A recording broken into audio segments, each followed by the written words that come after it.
Ok, creo que ya estamos listos.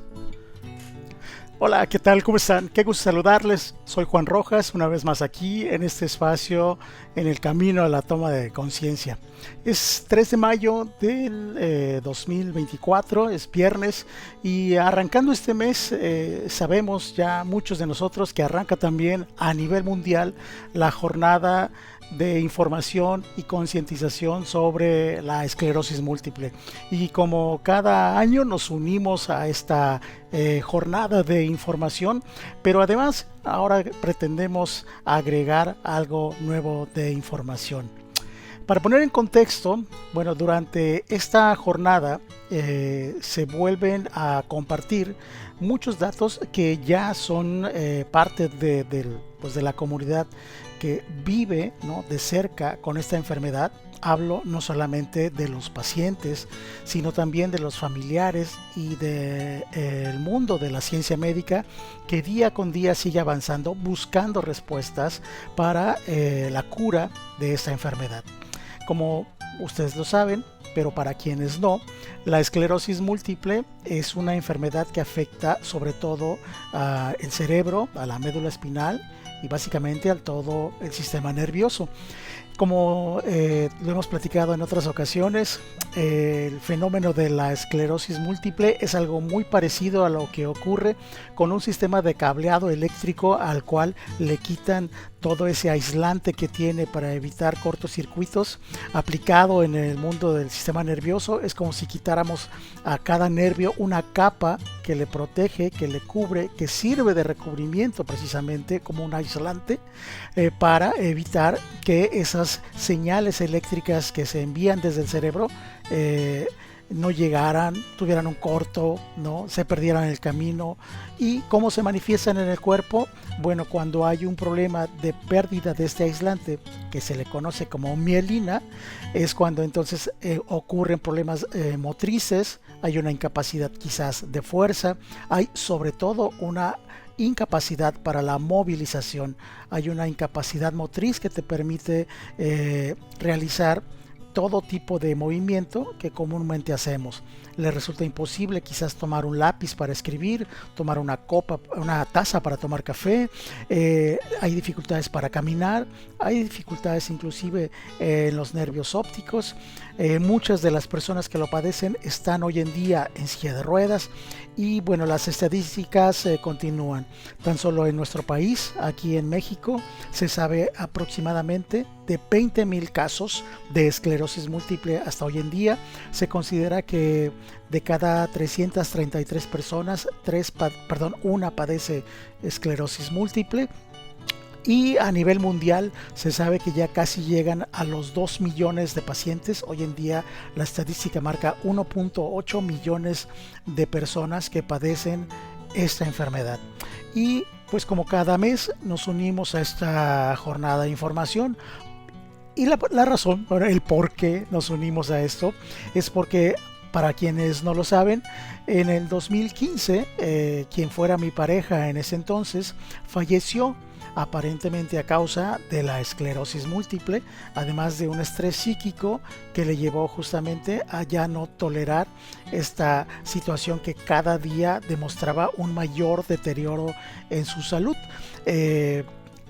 Desde aproximadamente el 2003 tuvo las primeras manifestaciones. Para el 2009 ya logró tener un diagnóstico muy claro de lo que le estaba pasando y fue apenas en el 2015 cuando finalmente ella fallece dentro de un deterioro muy grande de esta enfermedad.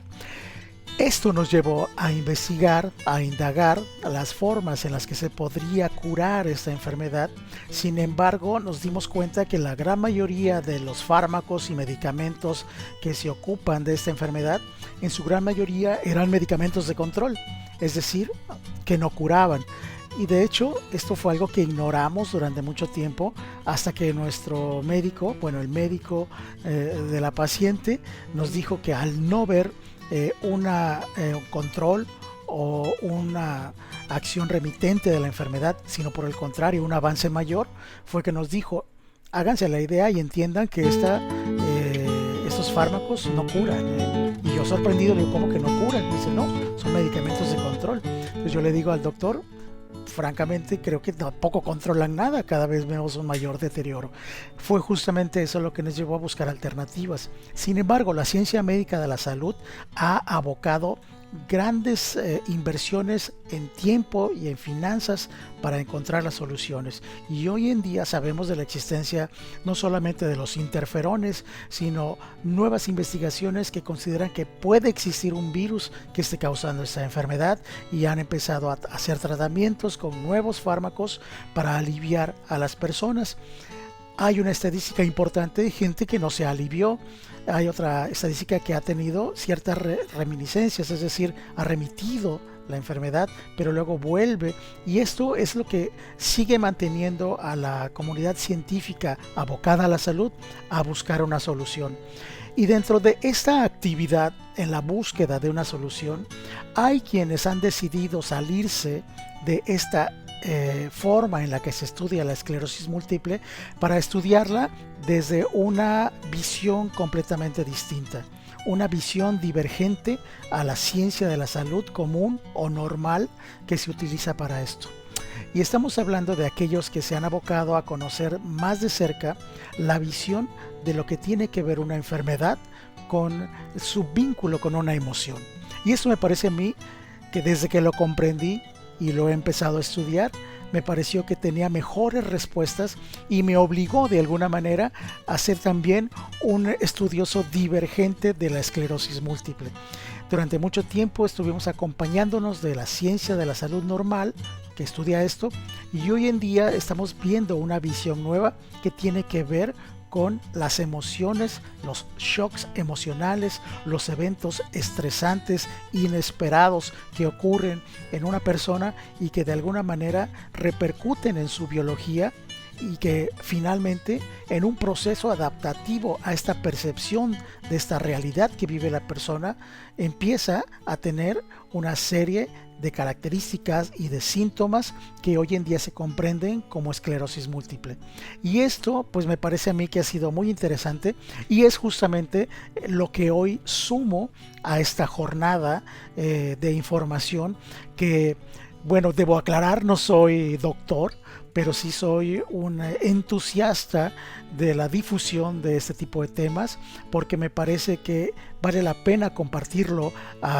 no solamente a quienes padecen esta enfermedad, sino a los familiares que lo acompañan con esto, pero también es de gran apoyo y de gran utilidad para una gran cantidad de personas que hoy en día padecen no solamente esclerosis múltiple, sino muchos otros tipos de enfermedades, y entre ellas el cáncer. Así que bueno, para poderles compartir todo esto, vamos a tener la necesidad de tener esta mentalidad divergente que se sale un poco de la ciencia de la salud normal, y empezar a abrir nuestra mente para la comprensión de esto desde un nuevo punto de vista. Sé que es difícil, sé que es complicado, yo lo he vivido de cerca y me he encontrado con algunas personas que cuando les compartes esta información sanan prácticamente de manera inmediata. Pero también me he encontrado con algún grupo de personas que cuando les compartes esta información te dicen, ¿sabes qué? Yo todavía necesito hacer otras cosas, yo todavía necesito seguir indagando en mis fármacos, yo necesito hacer otro tipo de terapia, yo siento que es la dieta que llevo, el modo de vida que he llevado, y siguen intentando otro tipo de cosas. Y también hay un tercer grupo de personas que definitivamente se niegan a aceptar estas nuevas teorías de la ciencia de la salud, que ya empiezan a crear un nuevo paradigma científico que se ha abocado al entendimiento de la salud desde el punto de vista emocional. Pero así es, ¿no? Esto me parece que es muy interesante y lo he comprendido mucho mejor, y he dejado de luchar por convencer a aquellos que no quieren, porque me parece que también forma parte de la naturaleza humana el romper con tus creencias. Puede implicar un derrumbe por completo de todo lo que sostiene tu vida, y cuesta mucho trabajo cambiar una creencia por una nueva. Y lo entiendo y lo comprendo, más aún cuando no se tiene en claro qué es de lo que se quiere hablar o qué es lo que se quiere compartir. Así que antes de platicarles de todo ese tema, me gustaría mucho compartirles un libro que para mí ha sido, la verdad, una luz dentro de todo este mundo, que se llama La estructura de las revoluciones científicas, de Thomas S. Kuhn, Thomas Sebastian Kuhn. Me parece que es la S, si no lo investigaremos con más detalle. Pero este libro, que fue escrito en 1962 por este hombre que durante mucho tiempo dio clases en Harvard como filósofo e historiador de la ciencia, logró descubrir justamente la estructura en la que ocurre las revoluciones científicas. Y él comprendió en sus observaciones que la ciencia no avanza de una manera lineal sumando nuevas teorías para acrecentar el mundo de la ciencia, sino que por el contrario, cuando un paradigma científico empieza a encontrar en su camino una serie de anomalías que no responden o no pueden ser respuestas dentro de ese mismo paradigma, hay hombres que deciden salirse de ese paradigma, estudiar el fenómeno desde otra perspectiva y entonces encontrar las respuestas. Pero este fenómeno es muy fácil de ser aceptado cuando se trata de ciencias exactas, pero cuando se trata de ciencias naturales o biológicas es mucho más complejo y más tardado de comprender. Necesitan unirse varios personajes con varias teorías que convergen en este nuevo paradigma científico para irse aceptando poco a poco. Y esto ocurrió, según Thomas Kuhn, y lo vio por primera vez cuando durante siglos se pudo observar que se aceptaba la teoría geocéntrica desde Aristóteles hasta Ptolomeo, ¿no? 300 años antes de Cristo. Aristóteles aseguraba a través de su intuición que la Tierra era el centro del universo, y esto se sostuvo hasta el siglo XVI de nuestra era. Es increíble cuántos años se pudo sostener esto. Cuando aparecieron los nuevos observadores del universo y dijeron: señores, la Tierra no es el centro del universo, en realidad nosotros giramos alrededor del Sol,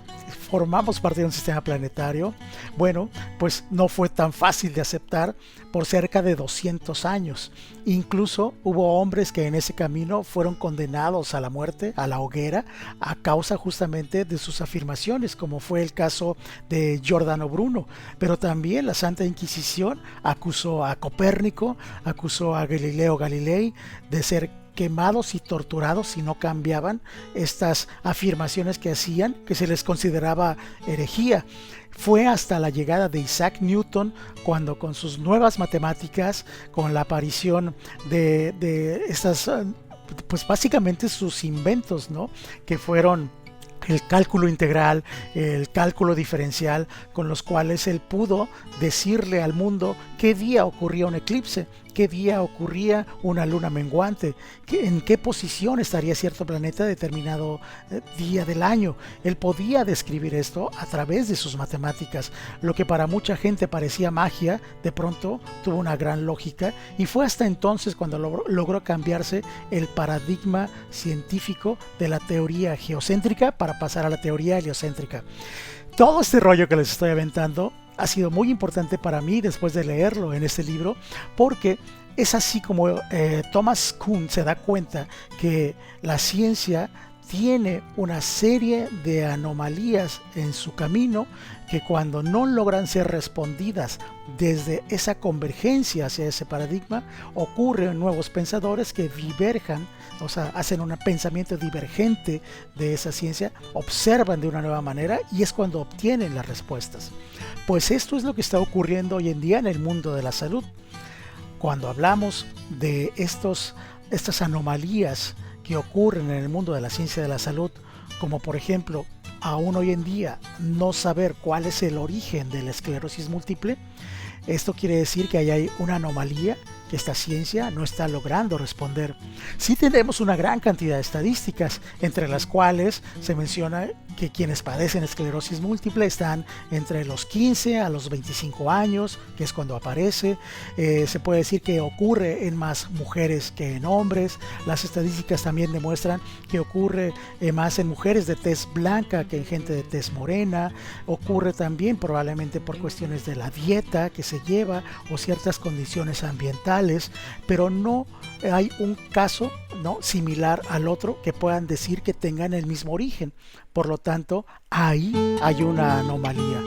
Y en esta anomalía que no se puede responder, hay nuevos observadores que han decidido observarlo de una manera distinta y han encontrado que la respuesta a los problemas de la esclerosis múltiple están dentro de la suma de una serie de teorías que comenzaron principalmente con la aportación que hiciera un alemán conocido como el Dr. Hammer y sus leyes biológicas, o también conocido como la nueva medicina germánica, que plantea que un padecimiento, un síntoma, una dolencia o una enfermedad aparecen como una adaptación biológica para poder enfrentar una situación de supervivencia en el entorno en el que se vive. Y muchas veces esa percepción de supervivencia que ocurre en la persona está ocurriendo en la mente y en el drama que causan los pensamientos de una persona. Y a esto se suma también el entendimiento del inconsciente que proporcionó Sigmund Freud, lo que proporcionó también Carl Gustav Jung en sus postulados sobre el inconsciente familiar, el inconsciente colectivo. Se han sumado a estas nuevas teorías también, además de las leyes de Hammer, estas escuelas nuevas de la biodescodificación, de la bioneuroemoción, de la biodesprogramación. Cada uno le ha puesto un nombre a sus escuelas de pensamiento, pero todas ellas comienzan como base los estudios del Dr. Hammer y sus leyes o sus nuevas leyes de hierro, le llama él, para explicar la existencia del cáncer. Así entonces, bueno, les puedo decir hoy en día que los nuevos estudios divergentes a la ciencia de la salud nos están diciendo que hay un origen de la esclerosis múltiple en un evento traumatizante que provocó que la biología de la persona se adaptara a una situación de supervivencia que está viviendo el paciente. Los primeros casos de esclerosis múltiple que se estudiaron desde esta nueva forma de observarlos se dieron cuenta que de manera repetida en cada caso, casos aislados de diferentes lugares, lo que ocurría muchas veces era que había un clan familiar, un clan muy unido, y dentro de ese clan una de las personas más importantes, sobre todo aquellas que unían a esa familia, que bien podía ser el nacimiento de un nuevo hijo o el padre que sostenía y proveía a ese clan para mantenerlo unido, un día desaparece, muere, se va, abandona el clan, y es entonces cuando este clan empieza a romperse, y esta ruptura no logra volver a unirse hasta que uno de los integrantes realiza un acto inconsciente de convertirse en el yaciente. Así es como surge el postulado del síndrome del yaciente, que hoy en día muchos doctores han aplicado en sus postulados que tienen que ver con la psicosomática clínica, por ejemplo, del doctor Salomon Salem, me parece se llama él. Salomon Seyam se llama, es un francés que por fortuna de nosotros hoy en día ya comparte conferencias en español. Yo lo conocí cuando todavía hacía conferencias en francés y había muy pocas publicaciones de él subtituladas al español, pero hoy en día él ya da conferencias en Latinoamérica. Empezó en España, esto le ayudó a hablar mejor el español y hoy en día lo domina bastante bien y hace una explicación muy clara de cómo muchas veces quien padece la esclerosis múltiple está también, además de hacer el cumplimiento de un yaciente, hacer el cumplimiento del que murió, convertirse en el fallecido para ver si logra volver a unir a la familia, que muchas veces no se logra porque es un acto inconsciente dentro de lo que Jung llamaba el inconsciente familiar. Y en otros casos se trata de situaciones que ya se han repetido dentro de ese clan familiar, pero en el árbol genealógico, en lo que le llaman el transgeneracional. Es decir, que ya han ocurrido eventos en la historia de la familia en donde algún miembro del clan fallece y esto ha provocado la desintegración de la familia, y una vez que en la generación posterior o en la generación actual de esta familia ocurre un fenómeno parecido, se activa entonces ese inconsciente que te dice que nuevamente la familia se encuentra en un gran riesgo de supervivencia, y entonces viene esta acción inconsciente de convertirse en el yaciente.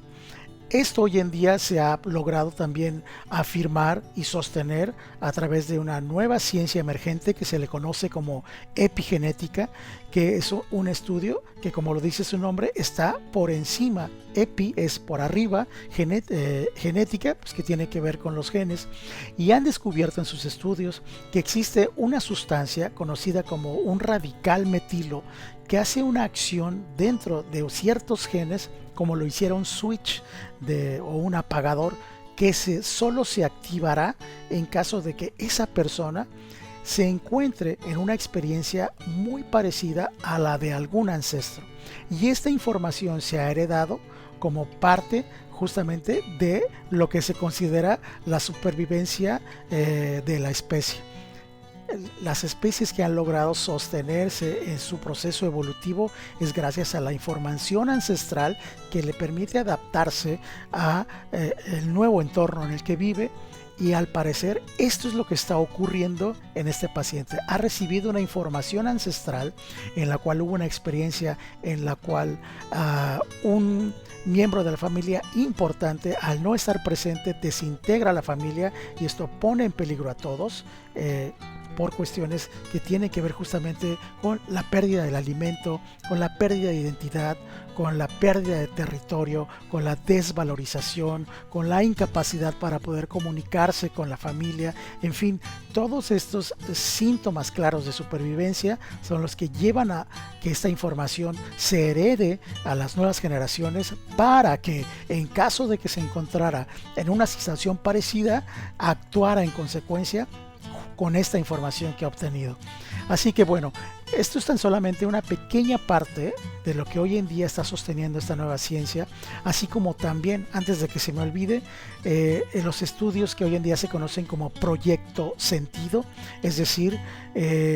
la gestación de un bebé en su proceso embrionario está recibiendo ya información de la madre en este proceso. Y si la madre está viviendo situaciones de alto estrés, de mucha tensión psíquica, estas se están transmitiendo a este embrión en formación, de tal manera que cuando nace no es un libro en blanco, ya trae una personalidad y ya trae una información que se detonará cuando él se encuentre en un ambiente que le represente este estado de peligro, y es entonces cuando se activará la información que le permitirá que su biología se adapte a esta realidad que vive. Se han integrado a estos estudios la psicología o psicólogos que han comprendido muy de cerca esto y han entendido que si ocurre un fenómeno en la psique humana que tiene que ver con el inconsciente, es entonces ahí donde tenemos que hacer una revelación a este paciente, que lo que le está ocurriendo no es de él, sino de generaciones pasadas, y que lo que está haciendo además en un acto inconsciente lo tiene que traer a la luz y readaptarse, es decir, reaprender una forma de adaptación al entorno en el que vive. Y para eso pues existen una gran cantidad de terapias, y me ha sorprendido inclusive que los más estudiosos y quienes más han comprendido las leyes germánicas, la nueva medicina germánica del Dr. Hammer, hoy en día ellos dicen que una de las mejores terapias para remitir enfermedades a partir del entendimiento de que su origen estuvo en una situación emocional, en un shock emocional, las mejores terapias hoy en día son lo que se conoce como constelaciones familiares, la hipnosis ericksoniana, así como también la programación neurolingüística. Estos estudiosos de esta nueva ciencia de la salud están convencidos a través del anecdotario que ellos han vivido que muchos pacientes que hoy en día padecen esclerosis múltiple están remitiendo, están sanando a partir de esta nueva visión de la salud. Así que bueno, yo como un entusiasta y formador de todo esto, pues me he unido el día de hoy dentro de estas jornadas de la información a proporcionar esta información, no para que me crean, sino más bien para compartirles aquello de lo que hoy en día estoy convencido, pero también para que ustedes investiguen, indaguen. Aquí en mi página yo seguiré compartiendo videos que tienen que ver con la nueva medicina germánica del Dr. Hammer, los postulados de nuevos teóricos que tienen que ver con la epigenética, otros más que han hablado sobre el proyecto Sentido, los primeros pioneros dentro de la investigación de esto, como Anne Schutzenberger, que ya desde los 40 comprendía que existía una repetición dentro de las generaciones sobre ciertas enfermedades, las primeras observaciones que sirvieron de base para entender hoy lo que es la epigenética. Así que si gustan visitar mi página, por ahí van a encontrar ya varios videos que hemos compartido que ayudan a sumar al entendimiento de este nuevo rompecabezas de diferentes teorías que al unirse están creando este nuevo paradigma de la ciencia de la salud, pero que por supuesto aún hoy en día cuenta con personas que la han aceptado, la han adoptado y han sanado. Hay otras personas que aún hoy en día creen que tienen que hacer todavía otras cosas más aparte de esto, y hay también quienes lo han negado rotundamente. Hay un buen porcentaje de médicos que ya empiezan a comprender también esto y también lo están adoptando a sus nuevas terapias, a sus diagnósticos y a sus formas de finalmente llevar a cabo un tratamiento, pero otros todavía no. Y como lo dice el libro Las estructuras de las revoluciones científicas, muchos personajes estarán dispuestos a condenar a aquellos que hablen de una manera diferente a la ciencia postulada. Ya lo ha demostrado la historia. Murió en la hoguera Giordano Bruno por defender la teoría heliocéntrica, y fue condenado a tortura Galileo Galilei, así como Copérnico. Hoy en día el Dr. Hammer, como lo sabemos en su biografía, fue condenado a quitarle su licencia médica, estuvo encarcelado 1 año, se le prohibió ejercer como médico. Él era oncólogo y comprendía muy bien el cáncer y su tratamiento, pero cuando él descubrió esta nueva forma de ver la salud y quiso compartir sus teorías, fue condenado terriblemente y fue inclusive exiliado de su país, y vivió un tiempo en Italia, en España, en Francia. Ahí tuvo algunos seguidores, pero también tuvo a muchos detractores. Sin embargo, hoy en día creo que nos encontramos, justo como lo dice este libro, en un proceso de crisis donde la ciencia normal empieza también a no poder responder a sus anomalías, a no poder observar aquello que no quiere observar, pero que ya empieza a haber respuestas desde un nuevo paradigma que ha tenido que ser gente divergente de la posición anterior. Espero que de alguna manera contribuya a todos ustedes con esta información. Es parte para mí muy importante de la información que se empieza a integrar en esta jornada, en este mes de la información y la concientización sobre la esclerosis múltiple. Y no olvidar que el 31 de mayo se celebra el Día Mundial de la Esclerosis Múltiple. Así que muchas gracias por escucharnos y hasta la próxima.